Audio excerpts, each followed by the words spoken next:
You watched 3 people leave your team in 4 months. Nobody was replaced. The work didn't disappear, it just landed on whoever was still sitting there. You brought it up in a one-on-one. Your manager nodded, paused like they were choosing words carefully, and said, "I hear you, but I'd push back a little on that framing. I don't think the workload has fundamentally changed. This might be more of a prioritization opportunity." You sat there holding a task list that doubled since January, being told, very politely, that the weight you were carrying might not be real. You didn't argue. You didn't push. You left the meeting and opened your laptop and kept working. Not because you believed them, but because something in the way they said it made you wonder if maybe you were the one seeing it wrong. That is organizational gaslighting. And the most dangerous thing about it is not the lie. It is the moment you start editing your own perception to match theirs. Let's be precise about what this actually is, because the term gets misused constantly. Organizational gaslighting is not one bad manager lying to your face. It is not a single broken promise. It is not even hypocrisy, which at least has the decency to be visible. It is a repeated, structurally reinforced pattern where the official language of the company consistently contradicts the lived experience of the people inside it. And every time that contradiction surfaces, the resolution falls on the worker. You are the one asked to reframe. You are the one told your read might be off. You are the one gently nudged toward solutions-focused thinking while the thing creating the problem sits untouched in the room like furniture no one is allowed to mention. The institution does not need you fully deceived. It needs you just uncertain enough to hesitate before acting on what you already see. Not converted, just delayed. That is enough.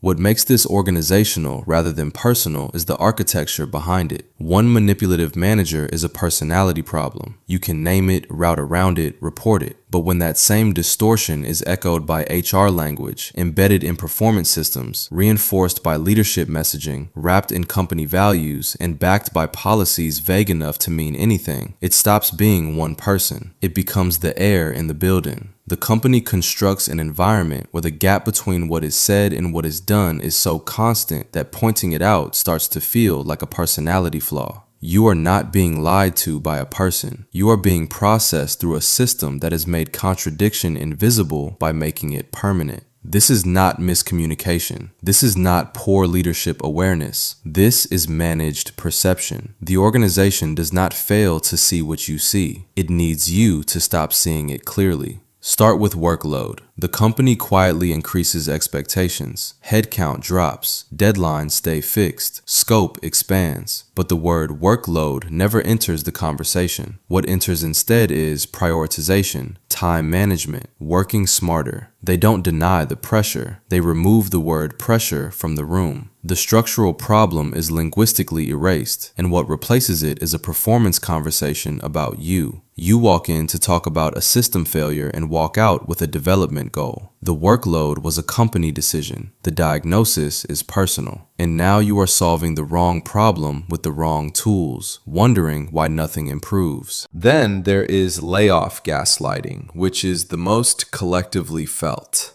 Everyone on the floor can sense the instability. Meetings are getting canceled. Executives go quiet. Hiring freezes appear with no explanation.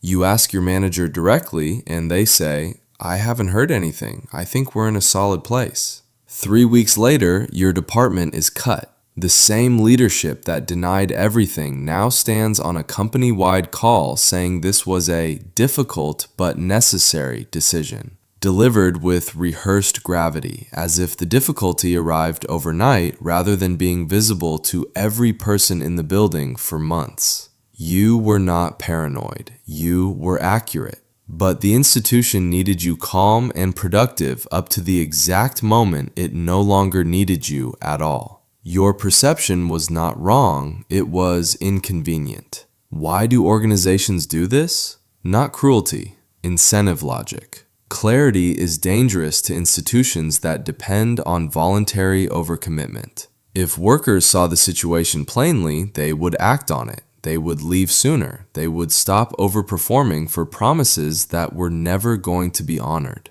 They would compare notes. They would document instead of hoping. They would pull back emotional investment. They would negotiate from awareness instead of trust. Every one of those responses is rational. Everyone is expensive for the company. So the institution doesn't need total belief. It needs enough fog to slow your response time. Managed ambiguity is not a communication failure. It is a control strategy. Not control of behavior, control of perception. The company does not tell you what to do. It tells you what you are seeing. And that is a deeper kind of power because it doesn't just direct your actions, it replaces your judgment with institutional judgment and trains you to depend on authority to interpret your own experience. The psychological toll of this is specific and cumulative, and it targets something deeper than morale. You start rehearsing complaints in your head and deleting them before you speak.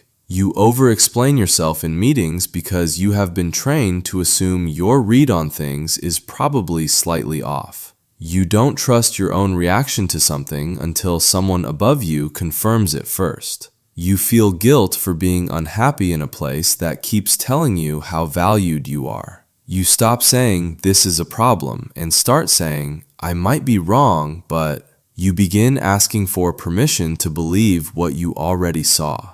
And the cruelest precision of this damage is where it lands hardest.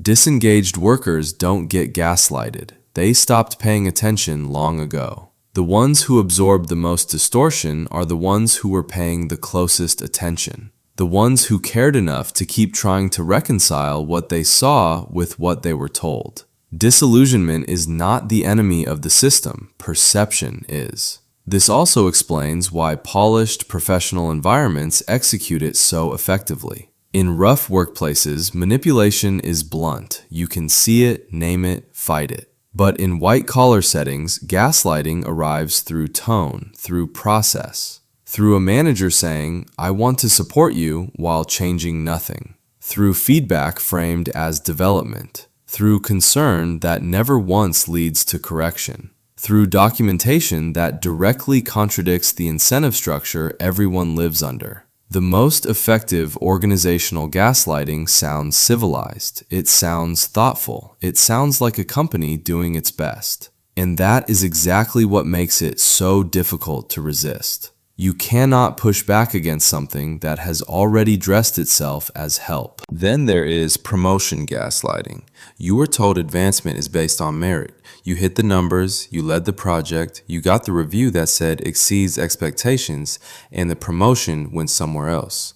When you asked why, the answer didn't reject you. It was softer than that. You're close. There's a broader lens we're applying this cycle. Keep building executive presence. The specifics never arrive. They can't, because the specifics would reveal that the decision was made months ago based on politics, optics, or a name already penciled in before your review was even written.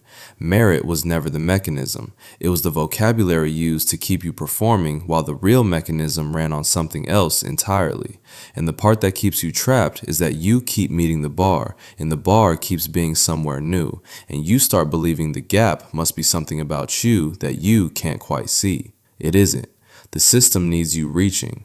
Arrival was never part of the design. Burnout gaslighting is quieter but structurally perfect. The company builds conditions that are objectively unsustainable. Constant availability is expected. Recovery is never modeled by leadership, only recommended in newsletters. Then when the strain starts showing, the company does not change the conditions. It introduces a wellness program, a meditation app, a resilience workshop, a mental health day that you spend half answering Slack messages because nothing actually stopped. The institution converts its own damage into your personal responsibility, sells you tools to better endure what it built, then quietly logs your declining output as if the cause were a mystery. That is 3 moves deep: harm, repackaging, judgment, and every step sounds like care. The system doesn't deny it is breaking you. It just makes your breaking look like your fault. Values gaslighting operates at the identity level of the company and is one of the most disorienting forms because it attacks meaning, not just logistics. The organization talks constantly about transparency, psychological safety, collaboration, authenticity. These words are on the walls. They are in the onboarding deck. They are in the CEO's mouth every quarter. But the people who advance are the ones who manage optics, stay silent at the right moments, overwork without complaint, and never make leadership visibly uncomfortable. You try living by the stated values. You speak up honestly in a meeting. You push back with data. You ask a direct question. And the room shifts. Nothing dramatic, just a half-second pause, a glance between two people, a slight change in tone in the follow-up email. You learn fast. The values were never a guide for behavior. They were a filter. They exist to identify who is naive enough to take them literally, and the worker who does becomes the person the system quietly flags as a problem. Accountability gaslighting is the most structurally elegant version. A bad decision lands, a rollout fails, a team absorbs damage from a directive that clearly came from above. But when you try to trace who made the call, it vanishes. The manager says it was policy. HR says it was process. Leadership says the market forced it. Nobody authored the harm. It just appeared like weather, and you are now expected to move forward with a positive mindset while standing in damage that has no name and no owner. Responsibility doesn't get denied, it gets dissolved. Nobody is ever caught holding the thing because the system is designed so that no one ever has to. High performers are the most vulnerable to this, and this is the part that should sting. Competent people assume that if something is broken, more effort will fix it. Better communication, sharper execution, more patience. So when reality keeps not matching the story, they don't conclude the system is distorted. They conclude they haven't tried hard enough. They turn inward. They self-correct harder. They work to close a gap that was never created by their performance. And that instinct, the instinct to solve it from inside yourself, is exactly what the system depends on. Your competence becomes the engine that keeps the distortion running. You are not failing to see the pattern. You are too skilled to accept that the pattern could be the point. The goal of organizational gaslighting was never to make you believe every word the institution says. Nobody fully trusts the town halls. Nobody takes the values posters at face value. The goal is quieter and more complete than belief. It is to make you distrust your own reading of what is happening just enough to stay functional, stay compliant, stay extractable. Not deceived, just destabilized. Not loyal, just unsure enough to keep producing instead of acting. And by the time you finally see it clearly, you have already spent months, sometimes years, solving the wrong problem. You were never confused. You were being managed through confusion. The system was never failing to communicate. It was communicating exactly what it intended. And what it intended was this: that your understanding of your own reality would require approval, and that the approval would never come.